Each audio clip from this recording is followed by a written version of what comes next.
Buenas noches, bienvenidos al ciclo Encrucijadas del Bicentenario, organizado por el Centro Cultural Petro Perú. Este ciclo está dedicado a las relaciones entre las regiones del Perú y la Expedición Libertadora. Esta noche tenemos un invitado especial, un historiador con trabajos muy significativos en el campo, Gustavo Montoya, a quien paso a presentar. Él es historiador por la Universidad Nacional Mayor de San Marcos y se ha desempeñado como director del Archivo Histórico de San Marcos. Ha sido docente de la Facultad de Educación de la misma universidad y actualmente se desempeña como investigador independiente. Se especializa en la historia militar de la guerra separatista. Ha publicado, entre otros libros, La independencia en Tarma, primer gobierno patriota, del año 2020, La independencia controlada, guerra, gobierno y revolución en los Andes, del año 2019, La tradición republicana en Huánuco, del año 2018, y un libro que ya es clásico en los estudios de este campo, La independencia del Perú y el fantasma de la revolución, del año 2003. Me complace mucho cederle el uso de la palabra a Gustavo Montoya. Adelante, Gustavo. Buenas noches. Quisiera en primer lugar agradecer la invitación de Petroperú y a ti, Marcel, por esta charla, por esta reunión, para conversar sobre un tema que me parece que es bastante central para entender el proceso separatista, digamos, el periodo final del proceso de la independencia peruana. El título ciertamente es amplio. Probablemente no voy a poder detenerme como me gustaría en detalles. Sin embargo, el título tiene que ver con conceptos que van a estructurar esta charla, esta conversación, ¿no? Es guerra, patria y gobierno en los Andes, ¿no? Antes de entrar a analizar el concepto de guerra, ¿no? Quisiera rápidamente señalar qué encuentra la expedición libertadora que viene de Chile bajo el mando de San Martín, qué encuentra en el virreinato peruano.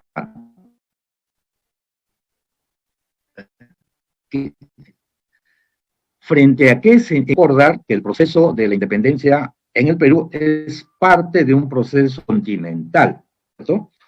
Solo pensar que con San Martín vienen tropas argentinas, lo que hoy es Argentina, vienen tropas chilenas, incluso vienen soldados europeos, nos sitúa en un escenario bastante complejo, ¿no? Porque de un lado es el final de un proceso continental, porque la periferia, Nueva Granada, lo que es Colombia, Venezuela, Ecuador, ya están independientes. Lo que hoy es Argentina, también hay un gobierno patriota republicano. En Chile también hay un gobierno republicano. Entonces, desde ese punto de vista, el inicio del proceso final de la independencia del Perú en su aspecto militar es el final de un proceso continental. Entonces hay dos movimientos.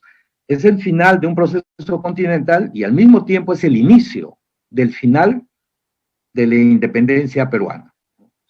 Entonces, cuando San Martín llega, se va a encontrar con un escenario de expectativa, ¿no?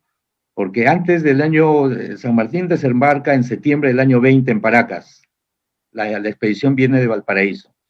Pero antes que San Martín llegue a las costas de Ica, Cochrane, el jefe de la Armada Patriota, ya había realizado incursiones sobre la costa peruana, ¿no? Incluso habían desembarcado en Supe y luego en Paita.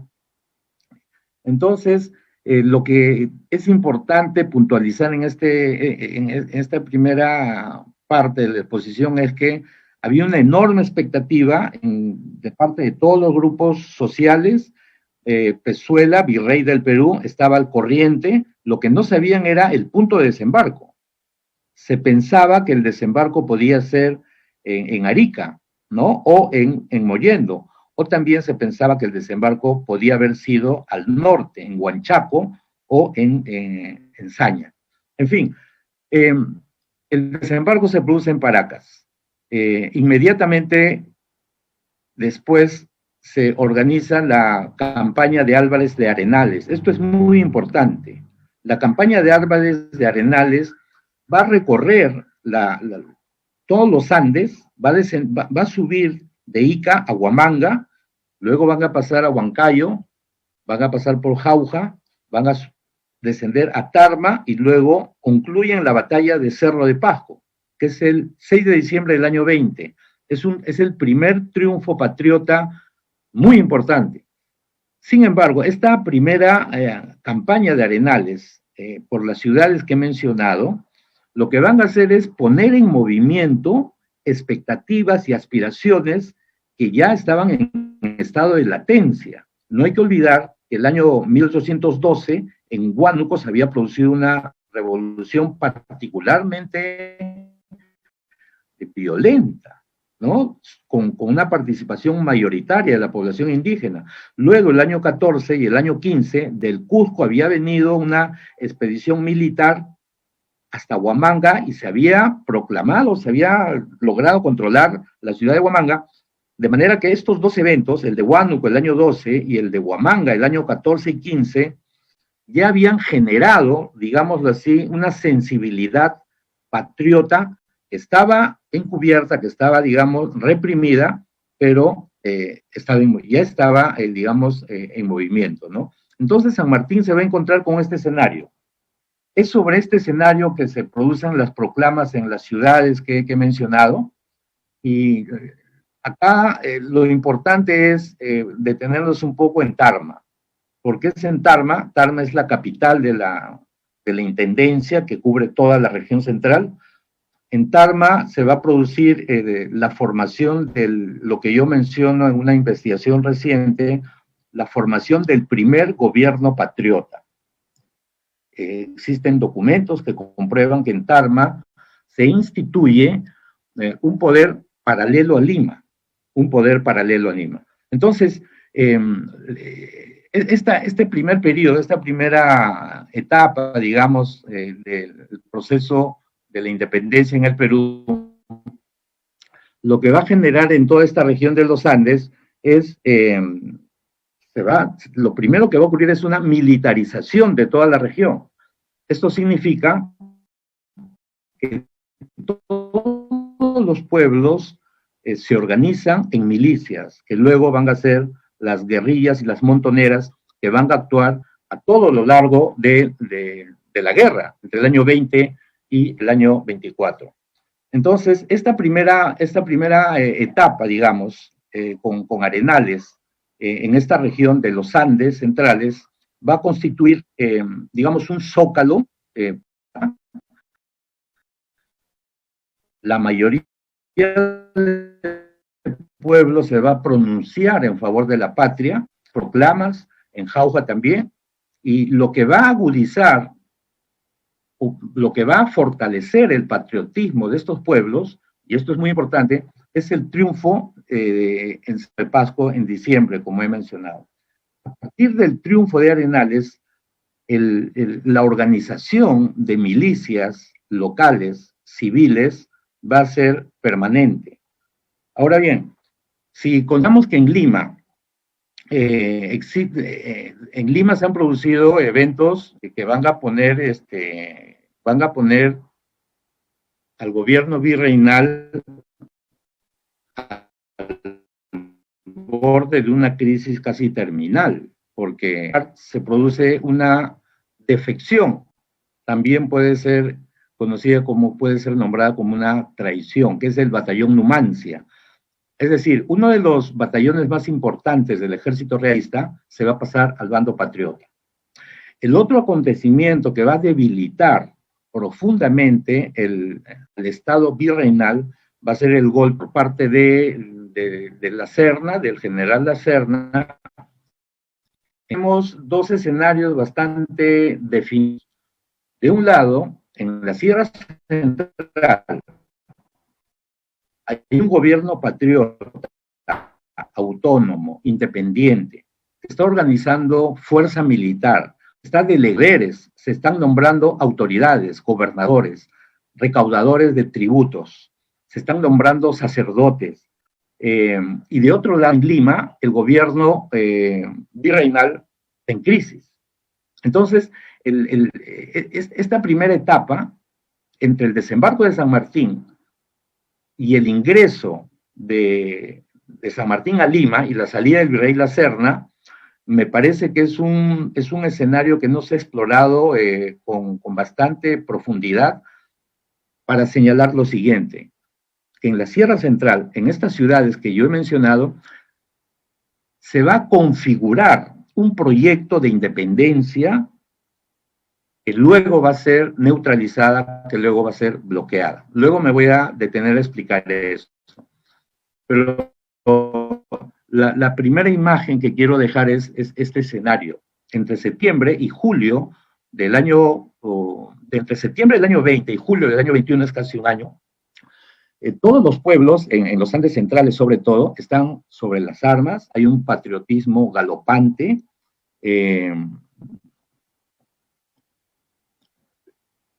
La ciudad de Cerro de Pasco, que es importantísima por las minas, está bajo el control patriota. Los hacendados, los sectores propietarios de la región central, esto es mineros, comerciantes, hacendados, apuestan por la patria. Este escenario, también hay que mencionar lo que está ocurriendo en el norte, ¿no? Desde lo que es la intendencia de Trujillo, lo que hoy es Piura, Trujillo, Amazonas, Chiclayo, etcétera, también se pronuncian en favor de la independencia y también constituyen gobiernos. Es decir, hasta antes del ingreso de San Martín a Lima, hay un escenario favorable en favor de la patria y en favor de la independencia. Este escenario va a ser modificado radicalmente a partir del ingreso de San Martín a Lima, que es en julio del año 21. ¿Qué ocurre? El ingreso de San Martín a Lima y la salida del virrey La Serna fue el resultado del encuentro en Punchaula. El acuerdo entre el Estado Mayor Libertador y el Estado Mayor Realista es canjear Lima a cambio de la Sierra Central. Este es un tema que tampoco ha sido explorado con detenimiento. Sabemos que este movimiento en realidad va a ser el inicio del fin del protectorado, ¿no? O sea, ¿qué ocurre?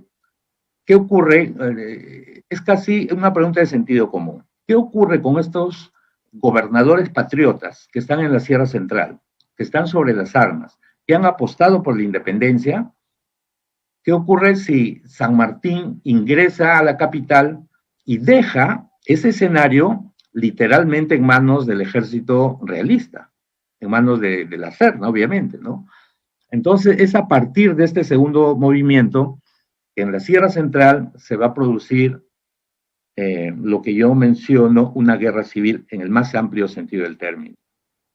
El abandono de este escenario por parte del ejército realista lo que va a generar es la emergencia de milicias locales que a partir de entonces lo que van a hacer es prácticamente actuar de manera autónoma, porque el ejército libertador en ningún momento va a volver a esta región si no es hasta agosto del año 24. O sea, durante 4 años en la región central lo que se va a producir es el enfrentamiento de milicias locales, que son guerrillas, que son montoneras, que se van a enfrentar a tropas profesionales compuestas por el ejército realista. Y estos enfrentamientos se van a producir sobre todo en las partes altas de esta región, porque las principales ciudades, que son el general del ejército español, realista se va a situar en Huancayo. Sin embargo, las ciudades de Jauja y Tarma, que antes habían declarado su adhesión a la independencia o en favor de la República, van a ser controladas por el ejército español. Ahora bien, entre el año 21 y el año 24, se van a producir hasta 3 eventos militares que van a complicar el proceso de la independencia, ¿no? Si bien al inicio se produce el triunfo patriota en Cerro de Pasco, que es ya mencioné, en diciembre del año 20, en abril de 1822 se produce la derrota del ejército patriota en la batalla de Ica, en la batalla de Macacona. El efecto de esta derrota va a ser devastador en la Sierra Central, porque está muy cerca, ¿no? La costa de Ica, la Sierra Central. El efecto de esta derrota va a ser devastador porque numerosos pueblos, incluso de las partes altas, que seguían actuando casi con milicias locales, autónomas, en favor de la independencia, van a tener que negociar su seguridad a cambio de prestar apoyo al ejército realista, ¿no? Este es otro tema que no se conoce mucho. O sea, en esta región lo que se va a producir son conflictos entre comunidades locales que van a levantar o las banderas de la patria o las banderas del rey para resolver otro tipo de cuestiones que tienen que ver con administración de recursos, con mano de obra, con el comercio, que es importante. No solo eso, en la primera semana, a fines de enero de 1823, se va a producir otra derrota, que es en la batalla de Torata y Moquegua, ¿no? O sea, a la derrota de Ica viene la derrota de Torata y Moquegua, y a esa derrota va a sobrevenir una tercera derrota, que es en la batalla de Cepita, en agosto del año 23. Lo que estoy diciendo es que hasta antes de la batalla de Junín, que es en agosto del año 24, el control del ejército realista sobre toda esta región va a ser casi absoluto. Entonces, en Lima tenemos otro escenario, ¿no? El protectorado ha caído, y el protectorado ha caído vía una movilización popular en Lima, ¿no? A través de la figura de Monteagudo. Piden su destitución, San Martín instala el primer Congreso Constituyente y se retira. Lo que sigue al protectorado es un gobierno brevísimo, que es la Junta Gubernativa, es un régimen parlamentario. La Junta Gubernativa también cae en enero del año 23, justamente por la derrota en Moquegua, en Torata y Ica. A la Junta Gubernativa viene el gobierno de Ribagüero, que también va a durar muy poco, menos de entre 7 meses. El gobierno de Ribagüero va a caer por efecto de la derrota en Cepita. Es decir, estos años que van entre el año 21, 22 y 23, la independencia, la república y el gobierno patriota están al borde del colapso. Y el escenario donde se va a producir, digamos, con mayor intensidad, conflictos locales entre pueblos, entre comunidades, también entre grupos sociales, va a ser la región de la Sierra Central. ¿Por qué? Porque el norte, todo lo que es la independencia de Trujillo, se va a mantener fiel a la independencia, ¿no? En realidad, toda la región del norte se convierte en la reserva patriota. Y el sur, el virrey La Serna, luego de salir de Lima, está unas semanas en la Sierra Central en Huancayo, y luego se va a trasladar al Cusco, y desde el Cusco va a dirigir la guerra, va a establecer su gobierno, pero va a gobernar con la Constitución, que ha sido reimpuesta en septiembre de 1820. Entonces, volviendo a la Sierra Central, por eso yo menciono en varias investigaciones, la batalla de Junín y la batalla de Ayacucho no son simples apéndices de la guerra, sino que que ambos triunfos patriotas se hayan producido en la región central, en los Andes, significa que el nervio de la guerra, que el escenario de la guerra se había concentrado efectivamente en esta región. Entonces, cuando mencionamos en el título de la conferencia Guerra, Patria y Gobierno, lo que estamos diciendo es que es en los Andes centrales donde se va a gestar, se van a establecer las bases que luego van a permitir el establecimiento de la República, ya con la presencia de Bolívar, a partir del año Bolívar viene al Perú en septiembre del año 23, pero él se va a trasladar al norte, y desde el norte va a reorganizar el ejército para luego realizar una travesía que es realmente es imponente, es espectacular. Bolívar va a trasponer los Andes desde la Sierra de Trujillo, va a pasar por Huaraz, luego va a descender a Huánuco, y de Huánuco va a tener que subir nuevamente, y se produce la batalla de Junín, en agosto de 1824.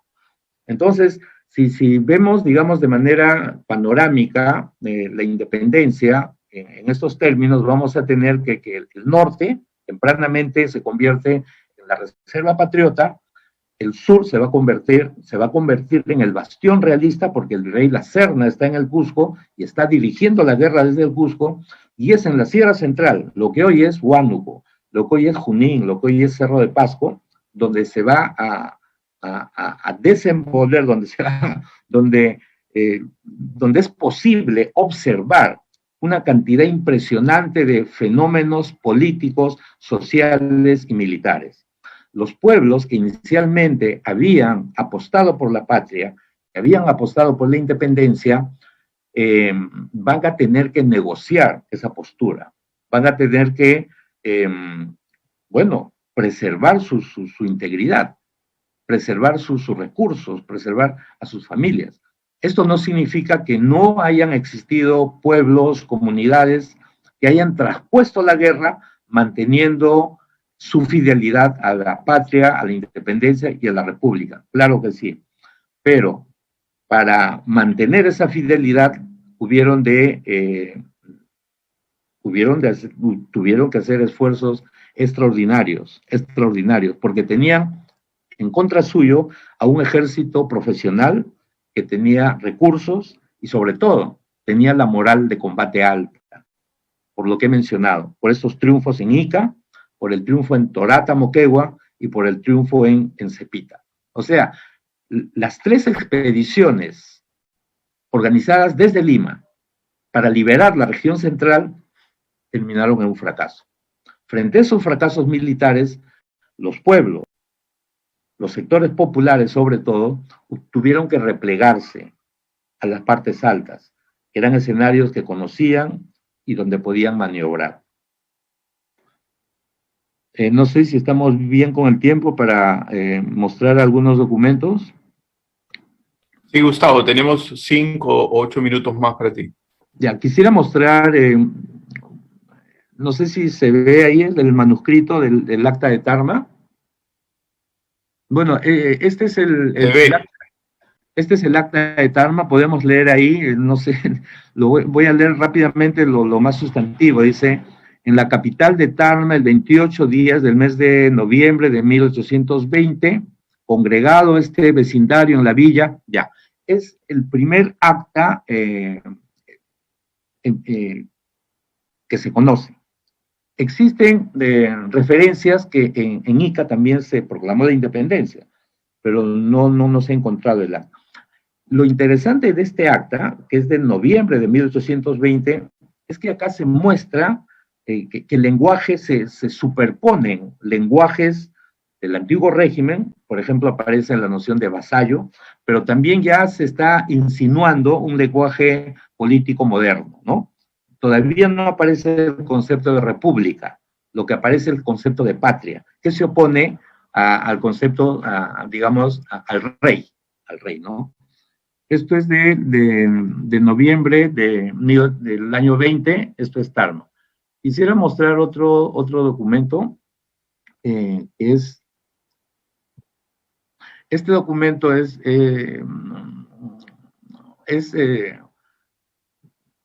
el registro, dice, División de Retaguardia, Compañía de Cazadores a Caballo. Este documento es importantísimo. Esto es de enero de 1821. Después de la batalla del triunfo patriota en Cerro de Pasco, que es en diciembre, en Tarma se va a constituir un ejército, porque acá lo que podemos ver hay una estructura militar, o sea, hay un escalafón. No sé si pueden distinguir, hay sargentos, hay cabos, hay soldados, o sea, hay una estructura militar, ¿no es cierto? La lista incluye alrededor de 140 hombres de tropa. Esto significa lo que mencionaba hace un momento, en la región central, antes de proclamarse la independencia en Lima, se gesta un proyecto de independencia que buscaba nada más y nada menos que descender a Lima y liberar Lima del ejército español, ¿no? Entonces, me parece que mostrar este tipo de fenómenos, de escenarios, podemos ver a los soldados, podemos leer ahí sargentos, tambores, cabos, o sea, hay una estructura, ¿no? No son montoneras, no son guías que ingresan a la guerra y luego salen de la guerra, sino hay cierta institucionalidad va gestando. Este proceso, como he mencionado, va a ser detenido. San Martín ingresa a Lima, Arenales, ningún general o ninguna división importante del ejército patriota va a regresar a esta región, si no es hasta agosto del año 24. Entonces, la gran pregunta es, ¿qué ocurre entre julio del año 21 y agosto del año 24 en todos estos pueblos? Debemos considerar que la Sierra Central particularmente es una región rica en recursos, ¿no? Y era una región que estaba densamente poblada. Es una región que los índices de alfabetización eran elevados en relación, por ejemplo, al sur andino, ¿no? Entonces, la cultura política que se va gestando entre estos pueblos es una cultura política de confrontación, ¿no? Si uno observa, por ejemplo, rápidamente el siglo XIX peruano, lo que va a encontrar son guerras civiles permanentes, ¿no? Sebastián Lorente definió el siglo XIX como el siglo de las revoluciones. Ahora bien, las tropas que intervienen en estas interminables guerras civiles, rebeliones y revoluciones del siglo XIX, ¿cuál fue el laboratorio donde se gesta esta cultura política violenta, confrontacional? Lo que yo digo es que las guerras de la independencia fueron, digamos, el escenario, ¿no? Donde, sobre todo sectores plebeyos y medios, van a politizarse y luego van a intervenir ya en el proceso político peruano en el siglo XIX. Quisiera mostrar un último documento, este es del año 22, porque, y es interesantísimo, porque acá se puede observar, en plena guerra, en la Sierra Central se producen elecciones para el Congreso Constituyente, ¿no? No sé si lo voy a leer rápidamente, dice, esta es una carta, es un oficio de Bernardo Monteagudo a Francisco de Paula Otero. Francisco de Paula Otero es el gobernador intendente en toda la región, pero para el año 22, como ya he mencionado, Tarma, Jauja y Huancayo estaban bajo el control español. Entonces, el gobierno de Francisco de Paula Otero, él mismo lo dice en una carta, es un gobierno ambulante. Esto es, que se mueve en las partes altas y desde los pueblos de altura está intentando dirigir la guerra de estas milicias locales, guerrillas y montoneras. Pero para el año 22, que se necesita que San Martín, luego de la entrevista con Bolívar y de la certeza que tenía que, por lo menos en el aspecto militar, las cosas no iban bien, y por presión en Lima del Partido Republicano, se convoca el primer Congreso Constituyente. Esta carta nos demuestra que existía un proyecto, tal vez el último proyecto del protectorado, ¿no? De manipular las elecciones, porque es lo que dice. Dice instrucciones reservadísimas que el gobierno supremo del Perú da al presidente del departamento de Tarma sobre lo que debe practicar en razón de las elecciones de diputados para el próximo Congreso Constitucional.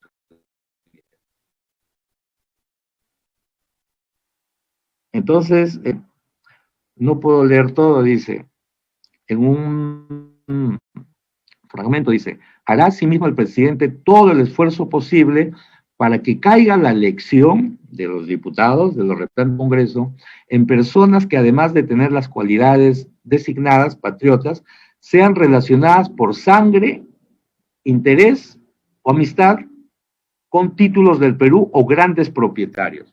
O sea, Monteagudo literalmente le da instrucciones a Francisco de Paulo Otero, que es la autoridad política más importante de la región, que invierta incluso recursos para que la elección recaiga en sectores propietarios. Y dice la carta, si tienen títulos de Castilla, es decir, si pertenecen a la nobleza, mucho mejor.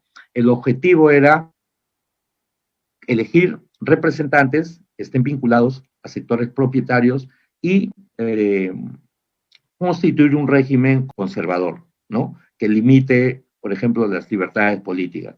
Pero este proyecto fracasó porque, como ya fue mencionado, Monteagudo se retiró del Perú porque en Lima se produce un motín y exige su salida y exige su destitución. Ya para ir terminando la charla, es Guerra, Patria y Gobierno en los Andes, es para decir que el nervio de la guerra, desde el inicio de la campaña, del año 20 hasta el año 24, se va a producir fundamentalmente en esta región.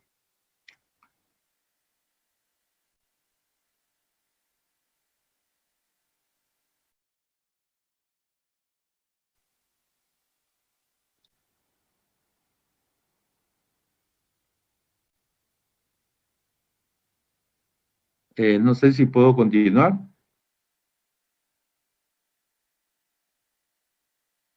Sí, te estamos escuchando. Bueno, entonces podemos agregar otros temas, y es el siguiente. Como he mencionado, en septiembre del año 20, de 1820, la Constitución liberal es restablecida en el virreinato peruano, porque en España se ha producido una revolución, ¿no? Que es la revolución del riego.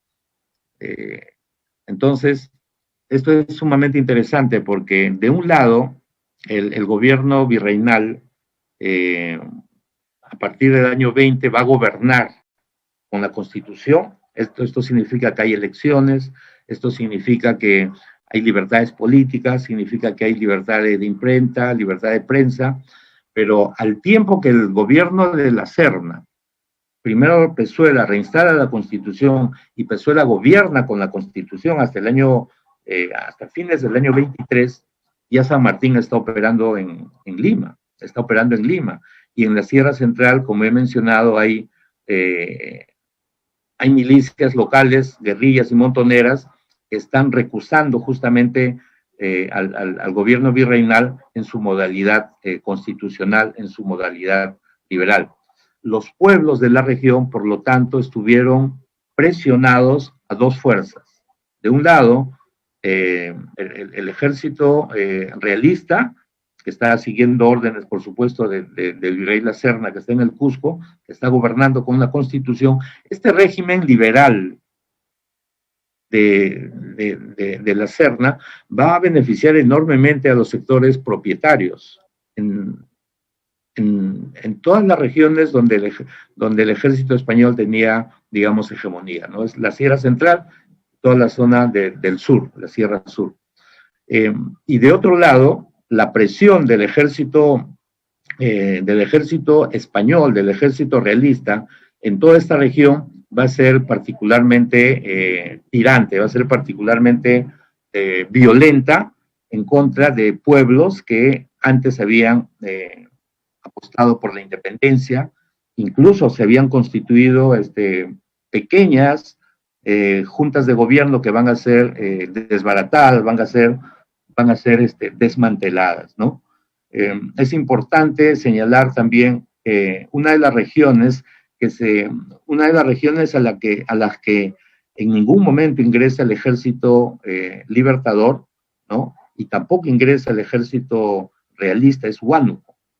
En Huánuco se va a producir Huánuco se va a convertir en un escenario particularmente violento, porque van a ser comunidades locales que se van a enfrentar por cuestiones que no tienen necesariamente que ver con discursos, digamos, ideológicos en favor de la patria o en favor del rey, ¿no? Tiene que ver mucho el recuerdo que tenían de 1812.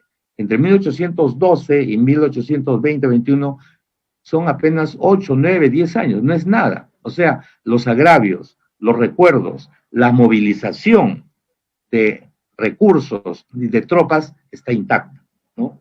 Entonces, la región de los Andes, durante el proceso separatista, va a presentar una cantidad impresionante de fenómenos políticos, de fenómenos sociales. Por ejemplo, los alcaldes, ¿no? Los ayuntamientos constitucionales que se habían instituido a partir de 1812, estos ayuntamientos constitucionales que se organizan en pueblos que tienen más de 500 habitantes, ya hemos mencionado que la región central está densamente poblada. A partir del año 20, cuando se restablece la Constitución, en muchos pueblos, estos antiguos cabildos constitucionales que habían sido levantados durante el periodo virreinal van a volver a emerger y se van a constituir como núcleos de poder local que van a defender más bien intereses y fueros locales y comunales por encima del discurso patriota, republicano, independentista, y por encima también del discurso realista, ¿no? Esto nos hace pensar que en la región central los pueblos, muchas comunidades se van fortaleciendo en medio de la guerra e incorporan a su lenguaje, a sus tradiciones, una gran capacidad de negociación, de maniobra, ¿no? También mencionar que todos estos pueblos, por supuesto, no estaban al margen ni estaban aislados de lo que ocurría en la periferia virreinal y de lo que ocurría en la periferia continental. Si uno revisa los documentos de estos pueblos de esa época, se va a encontrar que estos actores regionales están opinando y están comentando la independencia en Chile, lo que pasa en Buenos Aires o lo que pasa en Nueva Granada, lo que es Colombia y Venezuela. Entonces, pensar la guerra en esta región es incorporar el mayor número de elementos que permitan explicar la conducta de estos pueblos, ¿no? La conducta de estos pueblos. No todos los pueblos se exhibieron una fidelidad progresiva en favor de la República. No tenían por qué hacerlo. Tenían que preservar sus recursos, sus escasos recursos. Tenían que preservar sus vidas. Tenían frente a ellos un ejército profesional, disciplinado, que venía acumulando victorias, ¿cierto? Entonces, es un escenario altamente volátil, ¿no? Donde los conflictos están permanentemente estimulados, ¿no? Y claro, no se dejaba de comerciar, no se dejaba de festejar los carnavales, no se dejaban de festejar las festividades religiosas. Es un pueblo, son regiones donde en cada pueblo hay una virgen, hay un santo. Entonces, es un mundo al que nos estamos acercando y que seguramente nos va a dar elementos mucho más ricos para explicar esa cultura política que se gesta en medio de una guerra, que se gesta, como he mencionado, estos pueblos están presionados por dos, no hay que, por dos modelos, digamos, ¿no? Por dos ejércitos.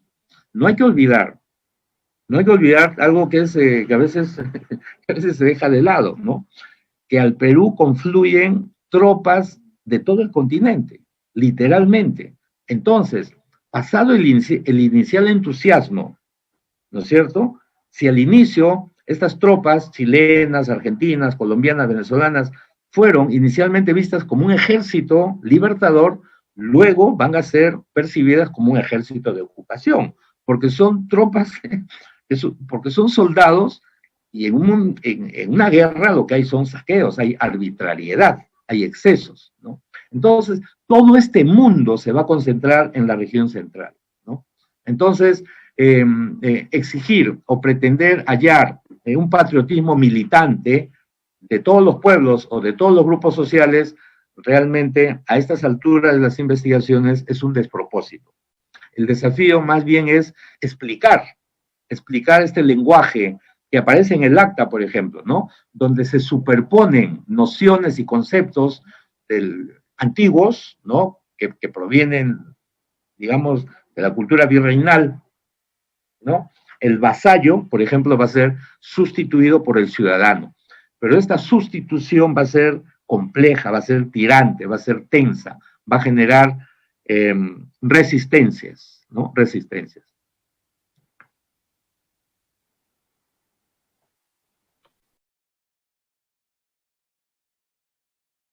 Muy bien, Gustavo. Creo que ha sido una fantástica presentación que nos obliga, como bien has enfatizado, a pensar a los actores sociales y políticos de la región central, pues en toda esta trama compleja en la que están inscritos, ¿no? Y un poco quitarnos las anteojeras de ver esto simplemente como una disputa entre patriotas y realistas, ¿no? Hay una cultura propia que se gesta desde el espacio local y hay negociaciones y transacciones que tú bien has descrito, que debe, dándole vueltas a esta idea que planteaste, esta posibilidad, digamos, ¿no? Contrafáctica, es decir, ¿qué hubiese pasado si San Martín, en vez de pactar con el virrey la salida pacífica de las tropas de Lima, se hubiese decidido apoyarse en estas milicias, en estos pueblos de la Sierra Central, y se hubiese ido contra Lima, ¿no? Probablemente la construcción política de nuestro país sería distinta, ¿no? Porque la independencia hubiese significado la derrota de Lima y no, digamos, lo que finalmente significó, ¿no? Y hubiese habido un mayor protagonismo de los espacios andinos, ¿no? Y también me pareció muy interesante esa idea que dejas allí sobre la mesa, para que seguramente se puede seguir ampliando, de cómo esa cultura política que se construye en la Sierra Central es capital para pensar todo el siglo XIX, ¿no? Con todas estas complejidades, esta cultura de la guerra, esta cultura de los discursos políticos, donde se sobreponen los tiempos, ¿no es cierto? Como bien has mencionado tú, el tiempo del antiguo régimen y el tiempo nuevo aparecen entremezclados y rara vez de manera diferenciada, ¿no? También muy interesante el protagonismo que tiene Tarma en toda la historia, ¿no? A veces se pierde un poco de vista al lado de otras ciudades, pero según tus investigaciones, digamos, el acta de independencia más antigua encontrada hasta ahora es la de Tarma, ¿no? Y eso la coloca, digamos, en un lugar muy especial en el largo proceso y complejo de la independencia. Tengo varias preguntas del público, voy a empezar a formulártelas, Gustavo, para que contestes a nuestros seguidores acá que están viendo el programa en vivo.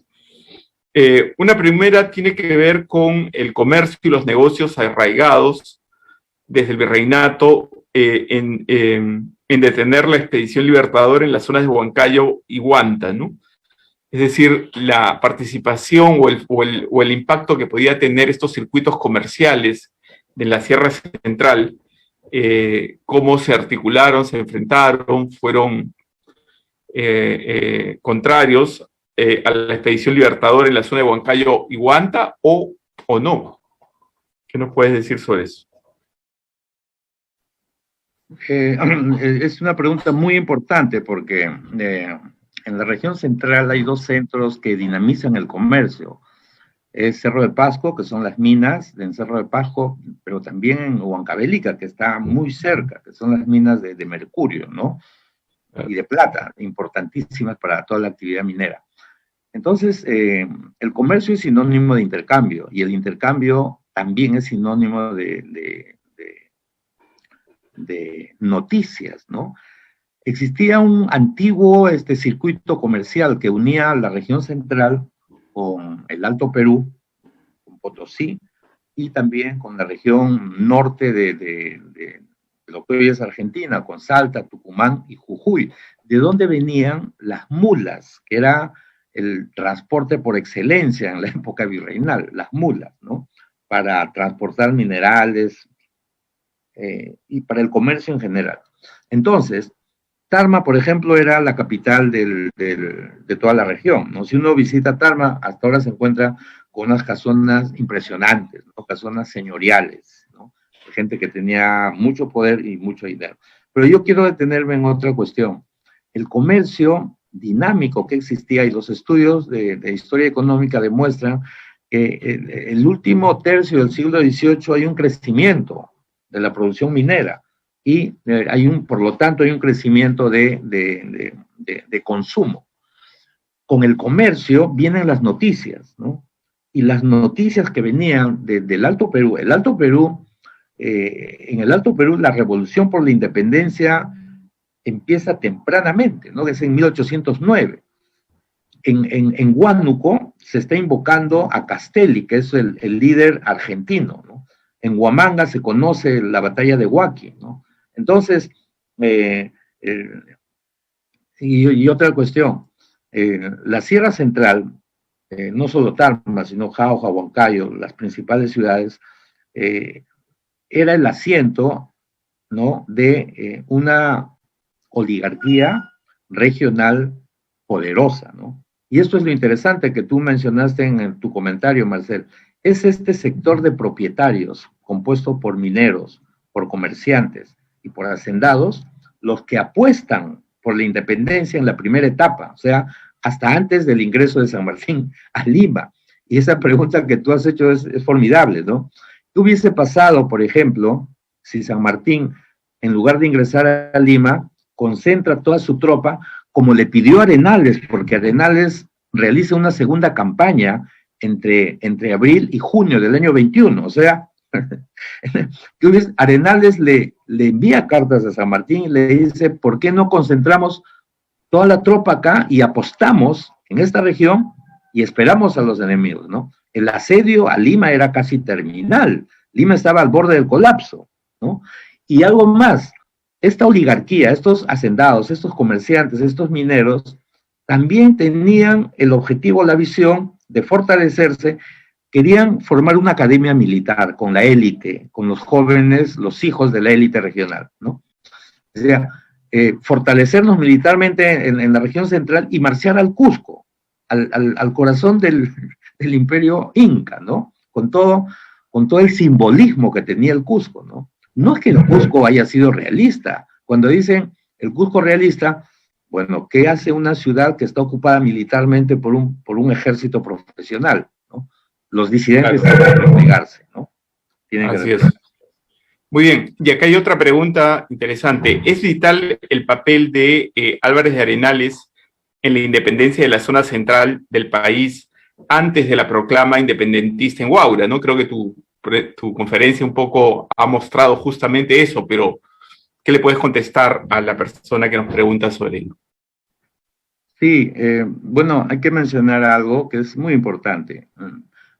Personalmente pienso que no se trata me parece que el asunto no es decir quién fue primero, ¿no? Porque entraríamos a una disputa regional y entre pueblos, pero el simbolismo de Tarma es importante porque, como he mencionado, era la capital de toda la región.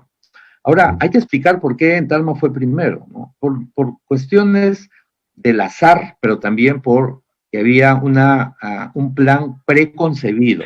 En Tarma vivía Francisco de Paula Otero. Él era, bueno, él viene de Salta, de Tucumán, y se instala tempranamente, alrededor de 1815, en Tarma, ¿no? Se casa con Petronila Veleira, que es la hija de un militar español, que son propietarios, tienen mucho dinero. Entonces, Francisco de Paula Otero ya tenía contacto con San Martín, desde Chile, ¿no? Entonces, la expedición de Arenales no es que ingresa a un lugar desconocido, pero por supuesto que tenían informantes, sabían las rutas, sabían los lugares frágiles de la defensa realista. Por ejemplo, Pezuela cometió un error terrible, ¿no?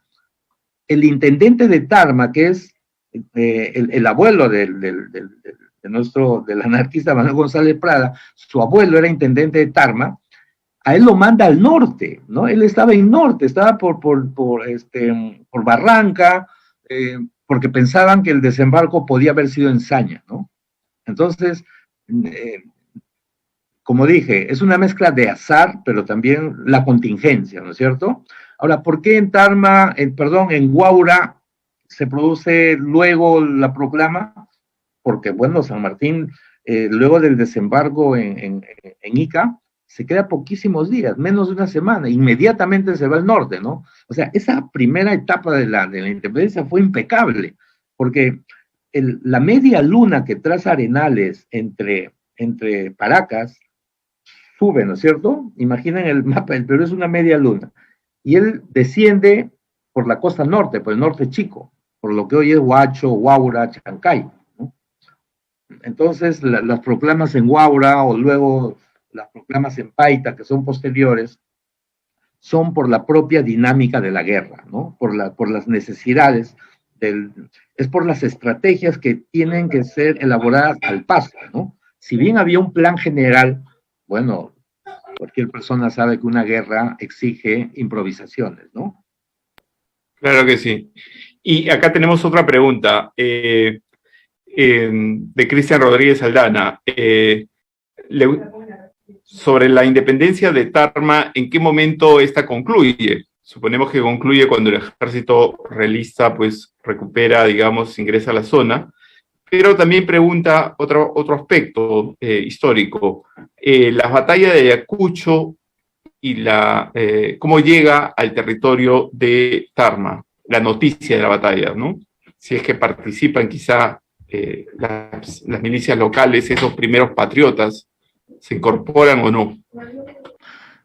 Sí, es una pregunta muy importante porque luego que Arenales abandona la Sierra Central, mejor dicho, cuando el ejército realista se posesiona de toda esta región, Tarma incluido, ¿no? La élite tarmeña, la élite huancaína, la élite jaujina, bueno, va a transar y se va a convertir en, no todos, pero la mayoría, en colaboradores del ejército realista, ¿no?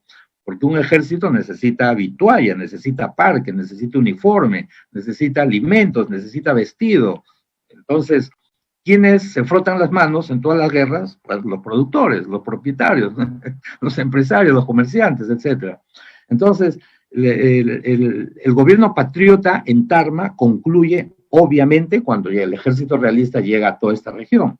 Sin embargo, como he mencionado, Francisco de Paula Otero, el presidente patriota designado en elección, en el cabildo, etc., él podía haberse convertido en un colaborador de Canterac o de Valdés o La Serna, ¿no? Pero no, él con un pequeño grupo se retira de Tarma y, como he mencionado, él sigue despachando como gobernador, intendente de toda la región, pero en su correspondencia dice, desde mi gobierno ambulante. Esto es, él está dirigiendo la guerra puede ser desde Guariaca, puede ser en fin, desde Caroacayán, pueden ser tantísimos pueblos que están en la Sierra Central. Y esto es lo fascinante. O sea, un gobierno patriota, un gobierno republicano ambulante, en plena guerra, manteniendo las banderas de la patria y de la independencia intactas, ¿no? Yo creo que eso hay que resaltar, hay que resaltar. Otero transpone la guerra sin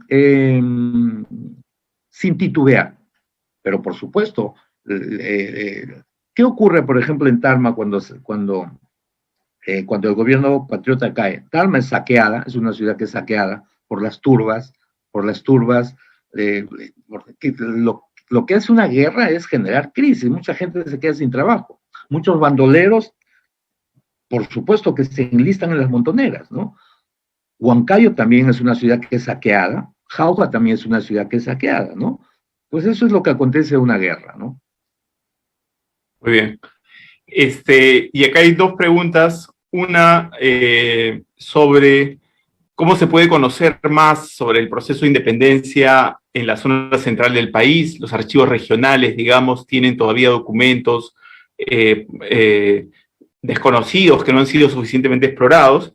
Y también mencionan el obelisco Giraldes, un obelisco que se construyó en honor a Álvarez de Arenales, en la ciudad incontrastable, ¿no? Como una muestra, digamos, de conmemoración y de reconocimiento de esta gesta que tú nos has presentado. Lo primero que son las fuentes documentales. Hasta ahora es un enigma de todos los que investigamos esta región, ¿dónde están los documentos de la Intendencia de Tarma, ¿no? El archivo, ¿no? Cuando uno visita el archivo regional en Huancayo, es muy poco lo que se encuentra. Sin embargo, si uno revisa la colección documental, una cantidad impresionante de documentos de esta región, que son valiosísimos, ahora se puede consultar en línea, están en universidades norteamericanas y europeas, ¿no? Esto hace pensar que durante la guerra con Chile, sobre todo, que esta región también fue ocupada por el ejército invasor, chileno, es muy probable que hayan sido sustraídos, que hayan sido tomados estos documentos y hayan salido del país, ¿no? Es una pena. El archivo regional de Huánuco sí es particularmente rico, yo he tenido oportunidad de trabajar ahí, y las fuentes están ahí al alcance de cualquier investigador, ¿no? Ahora, el obelisco a Huancayo, mejor dicho, ¿no? Huancayo se convirtió en el cuartel general realista hasta antes de la batalla de Junín, ¿no? Entonces hay una tradición, cierta memoria oral en Huancayo hasta ahora, pues las memorias se construyen y van cambiando en el tiempo. Esa calle real que existe en Huancayo tiene una significación simbólica muy importante. Para muchos sectores de la ciudad de Huancayo, de esta región, el haber sido el cuartel general, el Canterac, el que desde el año 21 hasta el 24 prácticamente gobierna, como he mencionado, tuvo un beneficio económico muy importante, ¿no? Porque un ejército, insisto, necesita abundantes recursos. Por lo tanto, los proveedores de este ejército tuvieron una renta comercial bastante elevada, ¿no? Ahora, el recuerdo, la memoria, las efemérides, en el contexto del Bicentenario es muy interesante. Hay un recuerdo bastante vivo en todos estos pueblos, a través del folclore, a través de las danzas. Hay una memoria oral que está en alza, podemos decir así. Y hay una figura que también me gustaría mencionar muy de pasada, que es la figura de Juan Santos Atahualpa, ¿no? Juan Santos Atahualpa se repliega al Gran Pajonal, lo que actualmente sería Oxapampa, Chanchamayo, Satipo, tempranamente, a mediados del siglo XVIII. Entonces, toda esta región que está muy conectada a la Sierra Central, a Tarma, Jauja y Huancayo, era literalmente un territorio libre. Muchos disidentes del gobierno virreinal, informantes, espías, descendían al Gran Pajonal y se refugiaban ahí, ¿no? Entonces, digamos, el aura, digamos, la proyección que transmitía Juan Santos Atahualpa todavía era potente, ¿no? A la llegada del Ejército Libertador, yo he encontrado documentos de patriotas y realistas que se refugian en esta zona que es un poco inaccesible, ¿no? El recuerdo del chuncho rebelde a la llegada de los libertadores está intacto. Ese es Juan Santos Atahualpa. Ahora, a veces se pierde de vista que proclamarse rey o inca era un delito de lesa majestad, no era un delito peligrosísimo, ¿no? Entonces, el castigo, la represión, la cantidad de expediciones punitivas enviadas al Gran Pajonal y la derrota, además, fueron múltiples, ¿no? Eso engrandece, digamos, ¿no? Digamos, la imagen de Juan Santos Atahualpa como rebelde. Claro. Ahora, y esta imagen en medio de una guerra por la independencia, por supuesto que crece, ¿no? Claro, los símbolos se movilizan en tiempos de crisis y se convierten pues en espacios de encuentro, ¿no? De agendas nuevas con símbolos antiguos. Nos preguntan ahora por la batalla de Azapampa, es la última pregunta que tenemos, Gustavo. Azapampa fue una carnicería en realidad, ¿no? Porque es población indígena, no son soldados, no son militares. Yo diría que Azapampa representa el patriotismo indígena, un patriotismo indígena exaltado, ¿no? Fue una carnicería porque se enfrentan a un ejército profesional, ¿no? Y la mortandad fue particularmente cruenta y feroz. Pero acá hay otra cuestión, era muy importante, hay dos personajes célebres, que son Ricafort y Carratalá, son militares españoles, eran profesionales. Esta generación de militares españoles que vienen, que es digamos, el último envío de profesionales de la guerra, que vienen de España, no es que eran malos, o sea, la ferocidad con la que actúan hacía parte también de un proyecto personal de vida. Para muchos de estos generales era obvio que la tendencia de la guerra por la independencia en el continente ya no tenía vuelta atrás. O sea, es todo el continente que está liberado, hay gobiernos patriotas, republicanos, solo es Perú. O sea, mirar la guerra en función de tendencias, o sea, que esa tendencia de marcha atrás era casi imposible, ¿no es cierto? Y esos militares eran plenamente conscientes de eso. Pero entonces, ninguno de ellos, yo estoy casi seguro que a ninguno de estos oficiales, coroneles, generales, en algún momento se les ocurrió quedarse a vivir en Huancayo, Jauja o Tarma, ¿no? Ellos estaban cumpliendo un servicio, ¿no es cierto? Ellos sabían que tenían que regresar a su país, ¿no es cierto? Entonces, ¿qué hacen? Hacen su trabajo bien. ¿Y cuál es el trabajo por excelencia de un militar en guerra? Pues obtener victorias, ¿no? Entonces, la crueldad o la eficacia de estos militares hay que explicarlo, ¿no? Antes de decir que eran carniceros, ¿no? Esa caravana de la muerte que se produce en Cangallo, que se produce en Azapampa, que se produce en Cerro de Pasco también, donde la mortandad es feroz, es producto de militares que están haciendo méritos para luego pedir condecoraciones, ascensos y ocupar cargos de expectativa que lo ocuparon, porque la generación que regresa a la península de España, los célebres ayacuchos, si bien son militares que han perdido una guerra, Sin embargo, luego van a ocupar posiciones altísimas, ¿no? Para empezar, Espartero, que se convierte en el regente de una reina, ¿no?